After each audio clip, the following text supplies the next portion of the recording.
સરદાર સાહેબે એક અને અખંડ ભારતનું નિર્માણ કર્યું છે અને શ્રી મોદી સાહેબ અને અમિતભાઈએ એક ભારત શ્રેષ્ઠ ભારત બનાવીને ઇન્ક્લુઝિવ ડેવલપમેન્ટની દિશા આપી છે. ગુજરાતને તો આવા વિઝનરી નેતૃત્વનો લાભ પાછલા અઢી દાયકાથી મળી રહ્યો છે. મોદી સાહેબે વાઇબ્રન્ટ સમિટ શરૂ કરાવીને રાજ્યના વિકાસને વર્લ્ડ મેપ પર ચમકાવ્યું છે. વાઇબ્રન્ટની ઉત્તરોત્તર સફળતાને કારણે ગુજરાત દેશનું ગ્રોથ એન્જિન અને અનેક ક્ષેત્રોમાં નંબર 1 બન્યું છે. અત્યારે ગુજરાતમાં મોદી સાહેબના સુશાસન કાળથી 1250% વધારા સાથે માથાદીઠ આવક 3,22,492 થઈ છે.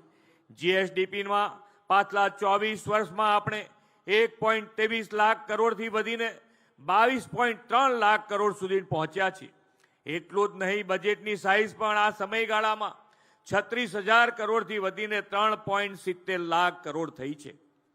રાજ્યમાં 2001-2માં 1.85 લાખ એમએસએમઈ હતા, જે આજે વધીને 27.9 લાખ થયા છે અને આ સેક્ટર રોજગારીની વધુ તકો પૂરી પાડી રહ્યું છે. દેશમાં કુલ જીડીપીમાં ગુજરાતનો હિસ્સો 8.2% છે. કુલ ઔદ્યોગિક ઉત્પાદનમાં ગુજરાતનું યોગદાન 70% છે. ગુજરાત દેશનું મેન્યુફેક્ચરિંગ હબ છે.